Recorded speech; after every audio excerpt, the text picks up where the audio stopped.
নমস্কার বন্ধুরা, আমি অ্যাস্ট্রোলজার শ্রী সৌমেন আর আপনাদের সবাইকে আমার এই চ্যানেল টাচ অফ ডিভাইনে স্বাগত। বন্ধুরা, আমাদের দর্শক বন্ধুদের মধ্যে হয়তো এরকম প্রচুর মানুষ রয়েছেন যারা হয়তো পার্টিকুলার কোনো কাজের জন্য বা কোনো লক্ষ্য পূরণের জন্য, মনের ইচ্ছা পূরণের জন্য প্রচুর হার্ডওয়ার্ক করছেন, প্রচুর হয়তো লেবার দিচ্ছেন, প্রচুর খাটছেন, কিন্তু তার সত্ত্বেও কোনো না কোনো জায়গায় গিয়ে তারা হয়তো বাধাপ্রাপ্ত হচ্ছেন। বিভিন্ন ধরনের বাধা বিপত্তি তাদেরকে সম্মুখীন হতে হচ্ছে। হাতের কাছে পেয়েও তাদের যেন আলটিমেটলি সেই লক্ষ্যটা পূরণ হচ্ছে না। তো তাদের জন্য আজকের এই ভিডিও। আপনাদের জন্য আজকে এমন একটি সহজ সরল পদ্ধতি বা একটি উপায় আমি বলে দেবো, যেটা আপনারা যদি একটু মনোযোগ দিয়ে শোনেন এবং সেটাকে যদি একটু ফলো করেন নিয়মগুলো, তাহলে দেখতে পাবেন আপনাদের এই যে বাধা বিপত্তিগুলো দূর হবে এবং যে কাজটি আপনি করতে চাইছেন সেই কাজটি কিন্তু আপনারা করতে পারবেন, সেই লক্ষ্য আপনাদের পূরণ হবে। হতে পারে কোনো মানুষ হয়তো চাইছেন দীর্ঘদিন ধরে কোনো একটি দোকানঘর ভাড়া নেবার জন্য বা দোকানঘর কেনবার জন্য, তাকে হয়তো জীবিকা নির্বাহ করতে হবে। অনেকে হয়তো দীর্ঘদিন ধরে চাকরির খোঁজ করছেন, কোনো কাজের খোঁজ করছেন, হয়তো পাচ্ছিলেন না। অনেকের ক্ষেত্রে হয়তো কেউ হয়তো কোনো একটি যানবাহন বা কোনো একটি হয়তো ভেহিকলস কেনার চেষ্টা করছিলেন নিজের বিজনেসে কাজে লাগাবার জন্য, কিন্তু কোনোভাবেই হয়তো সেটা হয়ে উঠছিল না। তাদের প্রত্যেকের জন্য কিন্তু আজকের এই ভিডিও। দেখবেন যে কোনো মানুষ যে কোনো উদ্দেশ্যে কিন্তু এই পদ্ধতিকে ব্যবহার করতে পারেন। অবশ্যই সেটি ন্যায্য হতে হবে, তবেই সেটা ফলপ্রসূ হবে। এরকম নয় যে কোনো অন্যায় বা এরকম ধরনের কোনো চিন্তাভাবনা নিয়ে আপনি করবেন এবং সেক্ষেত্রে আপনি রেজাল্ট পাবেন, এরকম না। যদি ভালো উদ্দেশ্য থাকে অবশ্যই আপনারা কিন্তু সেটা পূরণ করতে পারবেন এই পদ্ধতির মাধ্যমে। তবে সে বিষয়ে যাওয়ার আগে প্রথমেই যেটা বলবো, আমার যারা নতুন দর্শক বন্ধু যারা প্রথমবার এই ভিডিওটিকে বা এই চ্যানেলটিকে দেখছেন, এরকম ধরনের ভিডিও পেতে অবশ্যই এই চ্যানেলটিকে সাবস্ক্রাইব করতে ভুলবেন না। আর যদি ভিডিওগুলো ভালো লাগে অবশ্যই আপনারা লাইক এবং শেয়ার করবেন বন্ধুরা। আর যদি আপনাদের কোনো প্রশ্ন থেকে থাকে, কোনো কোয়ারি থেকে থাকে, অবশ্যই আপনারা কমেন্ট সেকশানে লিখে জানাবেন। আমি নিশ্চয়ই চেষ্টা করব আপনাদের সেই প্রশ্নের উত্তর দেবার। তো চলে আসি আজকের মূল বিষয়। তো আজকে আপনাদের যে পদ্ধতিটি বা উপায়টি আমি বলে দেবো, সেটি কিন্তু খুব সহজ সরল। তার জন্য যে প্রচুর জিনিসপত্রের প্রয়োজন তা না, সামান্য কিছু জিনিসের প্রয়োজন, কিন্তু আপনারা প্রত্যেকেই এটা করতে পারবেন এবং তার মাধ্যমে আপনারা কিন্তু প্রত্যেকেই উপকৃত হবেন। তো এখানে প্রথমে আমাদের যেটা দরকার সেটা হচ্ছে একটি অশ্বত্থ গাছ। অশ্বত্থ গাছ কেন দরকার? কারণ আমাদের প্রয়োজন পড়বে একটি অশ্বত্থ পাতার, তার জন্যই আমাদের অশ্বত্থ গাছের প্রয়োজন।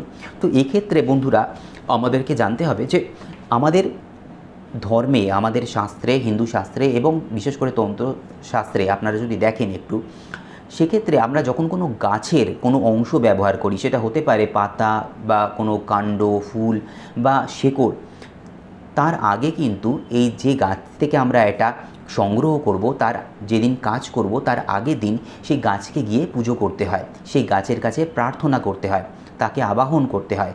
তো এখানেও কিন্তু সেই একই নিয়ম আমরা পালন করব। এখানেও তার কোনো অন্যথা হবে না, এখানেও তার কোনো রকম এটা কিন্তু স্কিপ করা যাবে না। তো এখানে আমাদেরকে যে জিনিসটা করতে হবে সেটা হচ্ছে, যেদিনকে আমরা এই কাজটি করব তার আগের দিন আমাদেরকে এই অশ্বত্থ গাছের কাছে যেতে হবে। সেটা হতেই পারে আপনি সকালবেলাও যেতে পারেন অথবা বিকালবেলাও আপনারা যেতে পারেন। তবে বেটার হয় আপনারা যদি স্নান করে সেখানে যান, স্নান করে শুদ্ধ বস্ত্র পরে আপনারা এই অশ্বত্থ গাছের কাছে যাবেন এবং সাথে করে একটু ঘটি করে জল নিয়ে গিয়ে অশ্বত্থ গাছের গোড়াতে আপনারা দেবেন। তবে সেই দিনকে অশ্বত্থ গাছকে স্পর্শ করবেন না, তাকে শুধু জল দেবেন এবং একটি মাটির প্রদীপ সেখানে জ্বালিয়ে ধূপ দেখিয়ে সেই গাছের কাছে প্রার্থনা করবেন। এবং আপনাদের যা মনের ইচ্ছা, আপনাদের যা মনোবাঞ্ছা বা যে কাজের জন্য আপনারা এটা করতে চাইছেন সেটা তার কাছে মনে মনে প্রার্থনা করুন। প্রার্থনা করে তাকে ধূপদীপ দেখিয়ে আপনারা চলে আসুন এবং বলে আসবেন যে পরের দিন আপনাদের এই কাজের উদ্দেশ্যে আপনি তার একটা পাতা সংগ্রহ করবেন। বলে আপনি চলে আসলেন। এরপর পরের দিন যখন কাজ করবেন সেই দিন সকালবেলা, তো এক্ষেত্রে বলে রাখা প্রয়োজন, সেটা হচ্ছে এই যে কাজটির কথা বলছি বা যেই উপায়টির কথা বলছি আপনাদেরকে, এটা কিন্তু একটা দিনই করতে হয়, সেটা হচ্ছে পূর্ণিমার দিন। এর আলাদা কোনো তিথি নেই, এটা পূর্ণিমার দিনই আপনাদেরকে করতে হবে। তাই এই যে অশ্বত্থ গাছের কাছে পুজো করা বা তাকে প্রার্থনা করা, এই জিনিসটা আপনাদেরকে করতে হবে তার আগের দিন, অর্থাৎ শুক্লপক্ষের চতুর্দশী তিথিতে আপনাদেরকে এই অশ্বত্থ গাছের পুজো বা অশ্বত্থ গাছে প্রণাম করে তাকে আবাহন করা বা তার কাছে প্রার্থনা করা, এই কাজগুলো আপনাদেরকে মিটিয়ে রাখতে হবে। আর পরের দিন অর্থাৎ পূর্ণিমার দিন সকালবেলা আপনাদেরকে স্নান সেরে শুদ্ধ বস্ত্র পরে আপনাদেরকে এই অশ্বত্থ গাছের পাতা সংগ্রহের জন্য যেতে হবে। এবং এখান থেকে গাছ থেকে আপনারা একটা সুন্দর দেখে পাতা, অবশ্যই সবুজ পাতা নিতে হবে। এখানে দেখবেন সেখানে যেন কোনো রকম কাটা ছেঁড়া বা নোংরা বা অথবা হলুদ পাতা এরকম কোনো পাতা কিন্তু আপনারা নেবেন না। একদম সবুজ পাতা বড় সাইজের, সেটা আপনারা এখান থেকে একটা আপনারা কালেক্ট করে নিতে পারেন। এবং এক্ষেত্রে বলে রাখা দরকার যে আমাদের যে হিন্দু শাস্ত্র বা বিশেষ করে তন্ত্র শাস্ত্রে এই অশ্বত্থ গাছের কিন্তু বিভিন্ন রকম ব্যবহার রয়েছে, তার একটা আলাদা কিন্তু গুরুত্ব রয়েছে। দেখবেন অনেক ক্ষেত্রে আমি যখন অ্যাস্ট্রোলজি নিয়ে বিভিন্ন রকম কথা বলি, সেখানে উপায় হিসেবে বা আমাদের রেমিডি হিসেবে অশ্বত্থ গাছে পুজোর কথা বলি। তো এখানে কিন্তু সেটা রয়েছে, এবং এটা যে শুধু আমাদের হিন্দু শাস্ত্রে বা আমাদের তন্ত্রশাস্ত্রে রয়েছে এরকম না, বৌদ্ধ ধর্মে বা বৌদ্ধ তন্ত্রেও কিন্তু এর একই রকমভাবে গুরুত্ব রয়েছে এবং তার ব্যবহার রয়েছে। যেমন আপনারা হয়তো অনেকেই জানেন, অনেকে হয়তো জানেনও না, যে বুদ্ধদেব অর্থাৎ গৌতম বুদ্ধ তিনিও কিন্তু এই গাছের নিচে বসে ধ্যান করে সেখানে কিন্তু তিনি বোধি লাভ করেছিলেন। তার যে জ্ঞান, পরম জ্ঞান তিনি লাভ করেছিলেন। এই জন্য এই গাছটাকে তারা বলেন যে বোধি বৃক্ষ। দেখবেন অনেক ক্ষেত্রে অনেক মনেস্ট্রিতে বা এরকম ধরনের বৌদ্ধ যে মঠগুলো রয়েছে সেখানে কিন্তু এই গাছ লাগানো হয়। তো এর একটা কিন্তু আলাদা রকমের গুরুত্ব রয়েছে। তো যাই হোক, আপনারা ওই দিনকে পূর্ণিমার দিন সকালবেলা এই পাতা এখান থেকে আপনারা সংগ্রহ করে নিলেন। এর সাথে যেটা প্রয়োজন পড়বে সেটা হচ্ছে অষ্টগন্ধ কালী। অষ্টগন্ধ কালীর সাথে হয়তো কিছু মানুষ হয়তো পরিচিত হতে পারেন, অনেকে হয়তো পরিচিত নয়। এক্ষেত্রে বলে রাখি যে অষ্টগন্ধ কালী হচ্ছে 8 রকম গন্ধ দ্রব্য মিলিয়ে এই কালীকে প্রস্তুত করা হয়। এটা আগেকার দিনে যারা কবচ বা যন্ত্র নির্মাণ করতেন বা এরকম ধরনের কাজ করতেন তারা নিজেরা বানাতেন, এখন অনেকে বানান, তবে এখন রেডিমেড কিনতে পাওয়া যায়। তাই যে কোনো ভালো একটু দর্শকর্মার দোকানে বা বেনের দোকানে কিন্তু আপনারা এটা পেয়ে যাবেন। যদি একান্ত আপনারা এটা না পান তাহলে সেক্ষেত্রে কী করবেন, সেক্ষেত্রে হাতের কাছে সবথেকে সহজলভ্য জিনিস রয়েছে, সেটা হচ্ছে রক্তচন্দন। রক্তচন্দন বেশ খানিকটা আপনারা বেটে নিলেন। তার সাথে যেটা অ্যাড করবেন সেটা হচ্ছে খুব সামান্য পরিমাণ আপনাদেরকে কুমকুম এর মধ্যে যোগ করতে হবে। কুমকুম হচ্ছে একটু সিঁদুর জাতীয় জিনিস, একটু অন্য রকমের কালার হয়, সেটাও কিন্তু বেনের দোকান বা এই দর্শকর্মার দোকানে আপনারা পেয়ে যাবেন। এর সাথে আরও কয়েকটি জিনিস সেখানে অ্যাড করতে হবে, সেটা হচ্ছে 1 চিমটে মতো একটু ভালো কর্পূর এর সাথে অ্যাড করে দেবেন। তার সাথে অ্যাড করবেন হচ্ছে গোরোচন বা গোরোচনা। তবে এটা গোরোচন বা গোরোচনা এখন যদিও ছোটো ছোটো শিশি বা বোতলে বিক্রি হয়, সেটা আমাদের যে কোনো ভালো দর্শকর্মার দোকানে পাওয়া যায়। যদি সেটা কোনো কারণে হয়তো যদি আপনারা না পান তাহলে সেক্ষেত্রে আপনারা এটা বাদ দিতে পারেন, এটাকে স্কিপ করে যাবেন, কোনো অসুবিধা নেই। এবং এর সাথে আরেকটা জিনিস যেটা প্রয়োজন সেটা হচ্ছে অগুরো বা অগুরো যেটা আমরা বলি, যেটা পারফিউম জাতীয় একটি জিনিস, সেন্ট জাতীয় একটি জিনিস, যেটা আমরা পুজোতে ব্যবহার করি। এটাও কিন্তু দর্শকর্মা দোকানে পাওয়া যায়। কয়েক ফোঁটা এটা মিশিয়ে নেবেন, অর্থাৎ প্রত্যেকটা জিনিসকে ভালো করে মিশিয়ে আপনারা একটা কালি প্রস্তুত করে নেবেন। এর সাথে আর একটা জিনিস দরকার, সেটা হচ্ছে এই একটি বেদানা বা ডালিম গাছের ডাল দিয়ে আপনাদেরকে একটি কলম বানিয়ে নিতে হবে। যেহেতু আপনাদেরকে এই রিচুয়ালস বা এই যে উপায়টি বেশ কয়েকটি পূর্ণিমাতে আপনাদেরকে করতে হবে, তাই যদি আপনারা একবার একটি সুন্দর করে বানিয়ে রেখে দেন ভালো করে, তাহলে সেটা আপনারা বেশ কয়েকবার কিন্তু ব্যবহার করতে পারবেন, তা কোনো অসুবিধা হবে না। তো একটি ডালিম বা বেদানা গাছের ডাল দিয়ে আপনারা একটা মুখটাকে শুরু করে একটু আপনারা একটা কলম বানিয়ে নেবেন। এরপর আপনি যখন এই পাতাটিকে কালেক্ট করে নিয়ে আসছেন, গাছ থেকে পেড়ে নিয়ে আসছেন, আপনার যে পুজোর জায়গা, আপনি যেখানে পুজো করেন বা প্রার্থনা করেন, সেখানে একটি আসন পেতে সামনে প্রদীপ ধূপ সব জ্বালিয়ে আপনি এই যে পাতাটিকে সামনে রেখে আপনার যা মনোবাঞ্ছা, আপনার যা ইচ্ছে বা যে ইচ্ছা পূরণ করতে চাইছেন বা যে কাজের জন্য আপনি এটি করতে চাইছেন, সেটা এই পাতার মধ্যে আপনি এই অষ্টগন্ধ কালী বা যে কালীটি আমি বলে দিলাম তার মাধ্যমে আপনি সেটা লিখুন। নিজের মতো করে নিজের ভাষাতেই আপনি লিখুন, সহজ সরলভাবে। এর মধ্যে কোনো কমপ্লেক্সিটি নেই, কোনো একদম সহজ সরলভাবে আপনি লিখুন।